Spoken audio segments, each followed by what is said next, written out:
करते हैं। सर, जो यूपी में इन्वेस्टर समिट हो रहा है, क्या भविष्य देखते हैं यूपी का इसके? देखिए, यूपी का भविष्य बहुत ज़्यादा ब्राइट है। यहाँ पे जो इवेंट ऑर्गेनाइज हुआ, यहाँ पे यूपी ग्लोबल इन्वेस्टर समिट, मैं कहूँगा कि ये एक शुरुआत है एक भव्य उत्तर प्रदेश के निर्माण की, क्योंकि यहाँ दुनिया भर से इन्वेस्टर्स आए, इंडिया से कई स्टार्टअप्स आई हैं, और हमने कई इनोवेशन यहाँ देखे जो एग्जीबिशन हॉल्स में कई स्टार्टअप्स ने प्रेजेंट करे हैं। जोश है, एक उम्मीद है, और सबसे बड़ी बात यह है कि एक भरोसा है कि ये सरकार और यहाँ के जितना भी प्रशासन है वो चाहता है कि ये स्टार्टअप रेवोल्यूशन यूपी में आए और ग्रो करे। तो हमारे लिए तो बहुत गर्व की बात है, क्योंकि मैं खुद लखनऊ से हूँ, और यहाँ पे जितना भी आज मैंने जितने भी स्टार्टअप से बात करी, जितना भी इनोवेशंस देखे, उनको देख के लग रहा है कि अभी भी हम पूरी तरह से अपने पोटेंशियल को माइन नहीं कर पा रहे हैं। जो यहाँ पे मेंटरशिप की और ज़रूरत है, जो इंक्यूबेटर्स खुल रहे हैं उनकी बहुत सख्त ज़रूरत है, और मुझे ये लगता है कि अगले 10 साल में, क्योंकि इंफ्रास्ट्रक्चर जो यूपी में पिछले 6 से 7 साल में आप देखेंगे जो इम्प्रूव हुआ है, चाहे वो बिजली हो जो अब हर जगह 100% अवेलेबल है, सारे छोटे से छोटे गांव में और बड़े शहरों में कटौती नहीं हो रही है, चाहे वो रोड इंफ्रास्ट्रक्चर हो, चाहे वो गवर्नमेंट स्कीम्स हों जिनमें स्टार्टअप्स को सपोर्ट मिल रहा है, इन सब से मेरे को लग रहा है कि यहाँ के यूथ आगे बढ़ के रिस्क ले रहे हैं, नए आइडियाज़ पे काम कर रहे हैं, उनको फंडिंग भी मिल रही है। लखनऊ में कई ऐसे स्टार्टअप्स हैं जिन्होंने angel funding, seed funding already raise करी हुई है, काम कर रहे हैं। कानपुर में मैं कई स्टूडेंट से मिला जिन्होंने अपनी स्टार्टअप सक्सेसफुली बनाई है। तो मेरे को लग रहा है इस इवेंट से एक नई प्रेरणा मिलेगी लोगों को, एक नया उत्साह मिलेगा कुछ करने का, और ये जो $1 ट्रिलियन इकोनॉमी क्रिएशन का सपना है, इसमें स्टार्टअप्स का एक बहुत बड़ा रोल प्ले होगा। अगर आप हमारा एग्जाम्पल देखें, हमने ज़ीरो से शुरुआत करी थी 2006-07। आज आप हीरो हैं। हीरो तो नहीं कहूँगा, लेकिन मैं कहूँगा कि हमने ऐसी जगह अपने को पाया है जहाँ हमने इमेजिन नहीं किया था उस समय, क्योंकि आपके पास रिसोर्सेज नहीं होते हैं जब आप स्टार्ट करते हो। और आज की डेट में हम ixigo is the most use travel app in India, and we are the second largest OTA। These things could not have been imagined। पहले मैं सोच भी नहीं सकता था। और मैं भी एक यूपी में कानपुर, इलाहाबाद, लखनऊ, इन सब शहरों का निकला हुआ हूँ, तो ऐसा नहीं है कि मैं कोई बड़े शहर का प्रोडक्ट हूँ। और ये सपना देख पाना, कुछ कर पाना, ये चीज़ होपफुली मेरे आज के टॉक से एग्जाम्पल मिलेगा लोगों को कि आप भी बड़े सपने देख सकते हो, कुछ बड़ा कर सकते हो, और सबसे इम्पॉर्टेंट चीज़ कुछ ऐसा करो जो आपकी लोकल कम्युनिटी को भी हेल्प करे। आज सारी स्टार्टअप्स नेक्स्ट बिलियन यूज़र की बात कर रही हैं, Tier 2, 3, 4 सिटी में जाने की बात कर रही हैं, भारत की बात कर रही है इंडिया की बजाय, इंडिया 2 की बात कर रही है, मिडिल इंडिया की बात कर रही है। अगर आपको मिडिल इंडिया जीतना है, नेक्स्ट बिलियन यूज़र जीतना है, आप यूपी को जीते बिना नहीं जीत सकते हैं। सर, एक सवाल है, यूपी जैसे 1 ट्रिलियन अर्थव्यवस्था की ओर चल पड़ा है, आपका उसमें कितना योगदान रहे? तो अभी मैंने जैसा कि अनाउंस किया, हम आज की डेट में करीबन $1 बिलियन की टिकट सालाना की बेच रहे हैं, जो कि 8,000 करोड़ के आसपास, और उसको हम डबल करना चाह रहे हैं 2025 के एंड तक। और मुझे लगता है कि उसमें यूपी का 10% से ज़्यादा योगदान होगा। तो आप लगभग समझ लें कि $200 मिलियन या लगभग 1,600 करोड़ का योगदान हमें लगता है ट्रैवल और टूरिज्म से ixigo के द्वारा ही आ जाएगा। सर, जैसे पहले कंपनीज खोली जाती थी तो भ्रष्टाचार के कारण वो आधे में ही उनका काम रुक जाता था, इस सरकार से कितनी उम्मीद लगती है आपको? देखिए, सबसे बड़ी बात है कि लॉ एंड ऑर्डर सिचुएशन जो यहाँ पे पहले अगर आप बात करें तो आने में क्या झिझक होती थी कि यहाँ पे क्या मुझे सेफ़ एनवायरनमेंट मिलेगा, क्या यहाँ पे अगर मैं अपनी फैमिली के साथ शिफ्ट करूँ तो क्या अपनी मेरी फैमिली यहाँ सेफ फील करेगी, और क्या प्रेडिक्टेबल होगा यहाँ की सरकार जो करेगी, वो सारे जो सपोर्टिव होंगे और प्रेडिक्टेबल होगा, जो पॉलिसी होगा यहाँ पे हेल्पफुल होगा कि नहीं। आज की डेट में देखिए तो योगी जी ने जैसे यहाँ अनाउंस किया, मोदी जी ने भी हमें बताया कि ये सरकार इस मायने में बहुत क्लियर है कि जो भी बाधाएं थी चाहे वो सिंगल विंडो क्लियरेंस हो, पहले आप जाते थे रेड टेप होता था, 4 जगह आपको बात करनी पड़ती थी तब जाके आगे कुछ मूव करता था। आज वो बोल रहे हैं कि रेड टेप को रेड कारपेट बना देंगे क्योंकि सिंगल विंडो उन्होंने पोर्टल बना दिया है। तो ये सब बहुत अच्छे डेवलपमेंट है। और मैं देख रहा हूँ कि लॉ एंड ऑर्डर पे मैं जिससे भी बात करूँ, यहाँ पे मैं कानपुर में भी था, मैंने लखनऊ में भी टाइम बिताया, मैं जिससे भी बात करूँ सब यही बता रहे हैं कि on the ground law and order situation में बहुत इम्प्रूवमेंट है। बिजली जो कि एक बेसिक रिक्वायरमेंट किसी भी इंडस्ट्री की 100% पूर्ति हो रही है, और रोड इंफ्रास्ट्रक्चर जो कि लॉजिस्टिक्स के लिए हमारे देश के लोगों के लिए जो रह रहे हैं उनके लिए बहुत ज़रूरी है, वो उसमें बहुत सुविधा प्राप्त हुई है। तो इन चीज़ों की वजह से मेरे को लग रहा है कि हम ऐसे समय पहुंच गए हैं जहां इसके ऊपर एक बिल्डिंग ब्लॉक तो बन गए हैं, अब बिल्डिंग ब्लॉक के ऊपर इमारत खड़ी करनी है, और वो इस देश के युवाओं के ऊपर है कि वो इमारत वो कैसी खड़ी करेंगे। सर एक आखिरी सवाल, युवाओं को क्या मंत्र देना चाहेंगे? मैं युवाओं को यही बोलूँगा कि आप अपने कंस्ट्रेंट या जो चीज़ें आपको बाधाएं लग रही हैं कि पैसे नहीं है या फिर मेंटरशिप नहीं, उसको कंस्ट्रेंट मत समझें, आप बड़ा सोचें। अभी इंडिया का वक्त आ गया है, ग्लोबली सब लोग इंडिया के ग्रोथ की बात कर रहे हैं, इंडिया की ओर देख रहे हैं। आप बड़ा सोचें, बड़ी चीज़ों पे काम करें। काम हमेशा शुरुआत छोटे से होगी, लेकिन कभी सोच को छोटा मत होने दें, क्योंकि यहाँ पे यूपी में जितना पोटेंशियल है मुझे लगता है कि हमने अभी 1% भी उसको पूरी तरह से आपूर्ति उसकी नहीं करी।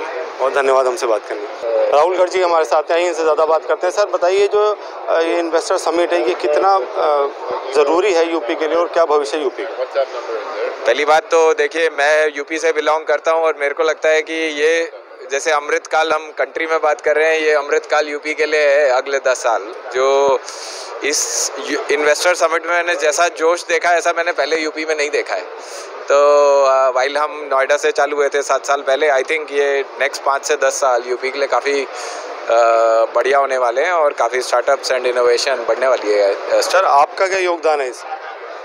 देखिए, हमारा एज ए स्टार्टअप हम 2 तरीके से योगदान प्ले करते हैं। पहली बात तो हम अपनी स्टार्टअप के लिए एम्प्लॉयमेंट जनरेट करते हैं, तो हमारा लार्जेस्ट ग्लोबल हब जो है इस वक्त नोएडा है, और हम एक्सप्लोर कर रहे हैं कि हम शायद सेकंड हब क्या लखनऊ कानपुर के आसपास बनाया जाए।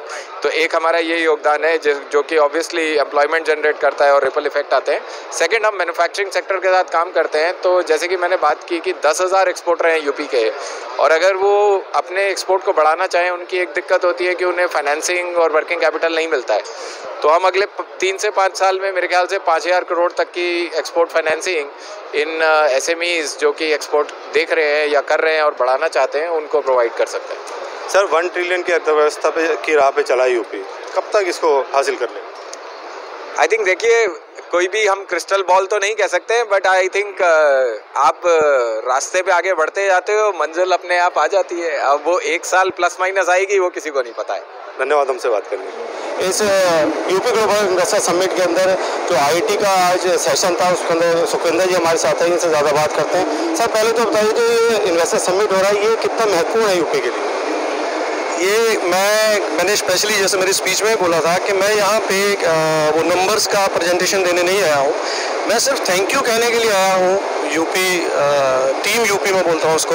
एक्चुअली अगर मैं सही मायने में बोलूँ तो हम लोगों को ये लगता है कि सरकारें ढंग से काम नहीं करती। हमारा एक मिथ बन गया था हमारे अंदर कि गवर्नमेंट डिपार्टमेंट में काम नहीं होता है। लेकिन इसलिए मैंने बोला, माननीय योगी जी को मैंने नाम दिया अपने यहाँ के मिस्टर मिथवस्टर।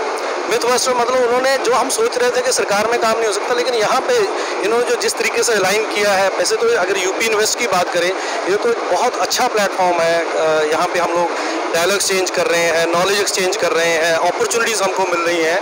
लेकिन जो सबसे बड़ी बात मुझे लगी यहाँ पे वो ये थी कि अगर मेरे देश के प्रमुख उद्योगपति यहाँ पे आए हैं, अगर उनके लिए बहुत स्पेशल अरेंजमेंट हुए हैं, तो हम एक साधारण बैकग्राउंड से उठ के आ रहे हैं। फ्यूचर के लिए हम उद्योगपति बनना है, हमने यहाँ एंटरप्रेन्योर बनना है देश के, तो हमको वो सेम ट्रीटमेंट मिल रहा है। तो इस बात से मुझे बहुत खुशी हुई। तो मैं अपना धन्यवाद देना चाहता हूँ इस बात को लेके, क्योंकि ये तो आज प्रोग्राम हो रहा है, वो उसको समअप करके आज 1, 2 या 3 दिन का प्रोग्राम हुआ है, एक दिन में नहीं होता है। इसके लिए सालों साल तैयारी करनी पड़ती है, टीमों ने उस पर काम किया है। तो उस दौरान में जब लोग हम आए, अपना आइडिया लेके इनसे बात करी, तो वो जिस तरीके से हमें सुना गया, जिस तरीके से आइडिया क्या आपका थोड़ा? हाँ, आइडिया है हमारा एज डाटा सेंटर्स का। जैसे अभी आज की डेट में जो सबसे अभी यहाँ पे जो सेशन था IT इंफॉर्मेशन टेक्नोलॉजी, ITs का मतलब है IT information technology enable services. ठीक है, इंफॉर्मेशन टेक्नोलॉजी जिसके थ्रू हम सारी सर्विसेज को अनेबल करते हैं। तो लेकिन ये काम कैसे करेंगी? जैसे तो हमें अपने कंट्री के अंदर आज हम एक्सप्रेस वे की बहुत बात करते हैं कि हाईवे बना रखे हैं हमने, एक्सप्रेस वे बना रखे हैं, किस लिए कि कनेक्ट कर पाएँ, फास्ट जा पाएँ। तो सिमिलर वे में जो हमारे पास डिवाइसेस हैं ये तभी काम करेंगी जब हमारे पास ये एक्सप्रेस वे होंगे। तो ये डिजिटल एक्सप्रेस वे बनाने की ही हमारी कंपनी है। तो आपका डाटा लखनऊ के अंदर ही प्रोसेस हो जाए, यहीं पे कंप्लीट हो जाए और यहीं पे आपको मिल जाए। इसको बोलते हैं data localisation and latency. Latency का मतलब आप कोई ऑपरेशन करते हो, ऑपरेशन का रिजल्ट नहीं निकलता है, वो बफर होता रहता है, घूमता रहता है, उसका मतलब है रिसोर्सेज और सप्लाई पूरी नहीं है। तो रिसोर्सेज सप्लाई के गैप को पूरा करने के लिए हमने ये पूरे का पूरा जो इंफ्रास्ट्रक्चर सिस्टम जो है हमने डिज़ाइन किया है, इसको हम एज डाटा सेंटर नेटवर्क कहते हैं, जिसके लिए हम लोगों ने यूपी गवर्नमेंट के साथ 13,500 करोड़ रुपए का एक MOU साइन किया है। 4 साल के अंदर हमारा टारगेट है कि यूपी के हर ब्लॉक में, I am not talking about the district, UP के हर ब्लॉक में एक वर्किंग डेटा सेंटर होगा और वो इनेबल करेगा आपकी जो डिवाइसेस हैं वो प्रॉपरली काम कर पाएँ। अभी बहुत ह्यू एंड क्राई है, आप किसी से भी बात करो तो हम 4G 5G इन सब की बात कर रहे हैं, तो लेकिन हमें इसका बैक एंड इंटीग्रेशन नहीं पता है, ये काम कैसे करता है। 5G इज़ व्हाट, क्या है 5G? 5G एक टावर के और आपकी डिवाइस के बीच में जो पाइप है, कनेक्टिविटी पाइप है। अगर हम बोले कि 3G इतना था, हम लेमैन भाषा में आप जनरल पब्लिक को बताना चाहते हैं, तो 4G में वो पाइप इतना बड़ा हो गया और 5G में वो पाइप इतना बड़ा हो गया। लेकिन कहाँ पे हुआ? आपकी डिवाइस और जो टावर है उसके बीच में। लेकिन वो टावर के आगे की जो कहानी है वो वही 2 MB की है, इसलिए आपका 5G सिग्नल दिखाने के बावजूद भी वो आप प्रॉपर कनेक्टिविटी नहीं हो पा रही है। तो प्रोसेसिंग जो है, अगर वो कनेक्टिविटी के बाद अगर हम प्रोसेसर लगा देते हैं, आपका डाटा लोकली प्रोसेस होता है, तो आपको स्पीड भी मिलेगी, आपके डाटा लोकलाइजेशन सिक्योरिटी भी मिलेगी। तो ये हमारा पूरे का पूरा कंसेप्ट है। हमारा ऑलरेडी, हम यूपी बेस्ड कंपनी है, हमारे वर्किंग मॉडल जो है मोटा के अंदर हमारा 10 रैक का डाटा सेंटर ऑलरेडी वर्किंग है। पहले हमने उसको बनाया, फिर बनाने में जो तकलीफ आई वो सारी तकलीफें लेके हम इस टीम के साथ बैठे। जब हम उनको पूरी लिस्ट बताई कि ये प्रॉब्लम आ रही है, तो उन्होंने उनको सुना और उसके अकॉर्डिंगली डेटा सेंटर पॉलिसी के अंदर अमेंडमेंट करी। इसलिए मैं बार बार बोल रहा हूँ कि इस तरीके से सुन के और उस पर काम करना, ये कमाल की बात है सर। तो यूपी वाकई ग्रोथ इंजन मैं कह रहा हूँ देश का, तो हम यूपी से शुरू होकर पूरे देश के अंदर ये पूरा कंसेप्ट और ये चीज़ें लेके जाएंगे। तो यूपी में चल पड़ा 1 ट्रिलियन की अर्थव्यवस्था के ऊपर, कब तक लगता है साकार होने पे है अपना? सर जिस तरीके से ये काम हो रहा है ना सर, तो अब मुझे लग रहा है कि ये जो कोई भी चीज़ कहने से पहले मेजर करते हैं, फिर ये बात डायलॉग डिलीवर करते हैं। वो जो पॉलिटिक्स थी ना, यहाँ पे बोल दो देख लेंगे, वो पॉलिटिक्स के ज़माने चले गए हैं। हम इन्फॉर्म्ड लोग हैं, आप और मैं सारा दिन इस पे काम कर रहे हैं। आप हम क्या कह रहे हैं, आप मेरी बात को भी इसी तरीके से आपने ध्यान से सुना कि आप क्या कह रहे हो, तो आप मेरे से बात कर रहे हो। तो अब वो ज़माना चला गया कि आप बोल के निकल जाओगे। तो अब जो है सरकारें, अगर आप उन्होंने बोला है तो उनके पास प्लान है और वो प्लान ग्राउंड पे नज़र आ रहा है हमको। इन्वेस्ट यूपी में हमने देखा, एक्चुअल रियलिटी में नोएडा में, आपके पूरे उत्तर प्रदेश के अंदर इन्वेस्टमेंट भी आ रही है, लोग भी आ रहे हैं, काम कर भी हो रहा है और रोजगार भी मिल रहा है। और जो कह रहा है ना देश बदल रहा है, एक्चुअल में देश बदल रहा है सर। बहुत धन्यवाद उनसे बात करने का। मैडम अपना नाम बताएं। Sir myself Mitali Gupta and this is KK Mishra sir. Company का थोड़ा प्रोफाइल बताएं। जी, ITI Limited is Indian Telephone Industries Limited. It is the first PSU ever of India. आप पहले आपने देखा होगा कि लैंडलाइन फ़ोन्स आते थे, आप ऐसे करके घुमाते होंगे, वो सारे फ़ोन्स और पूरा नेटवर्क BSNL के थ्रू जितने भी इक्विपमेंट्स लगते थे, सब कुछ ITI लिमिटेड मैन्युफैक्चर करती थी। तो this is a brief the first PSU of India in telecom industry.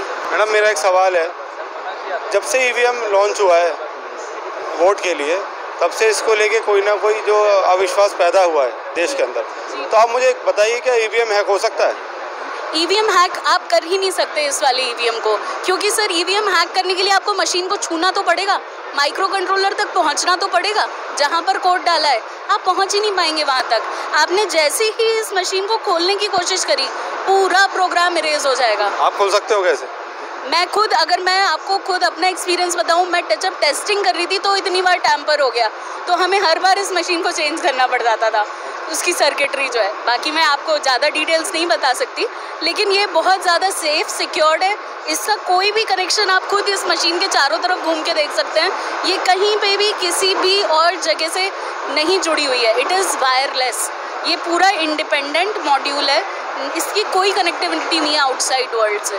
तो एक और चीज़, जैसे आपने क्वेश्चन बोला कि कई बार इस पर काफ़ी चीज़ें मतलब कोई अगर कोई पॉलिटिकल पार्टी ने अगर इशू उठाया तो सर ये तो आपका इलेक्ट्रॉनिकली रिजल्ट एक तरीके से मिलेगा आपको, लेकिन जैसे ही वोटर वोट करता है वैसे ही इसमें उसी की corresponding ballot slip physical form में यहाँ पर आ जाएगी कल। मैडम मेरा एक सवाल है, 5 देशों के अन्य हैं, इसको मना क्यों कर दिया करने से?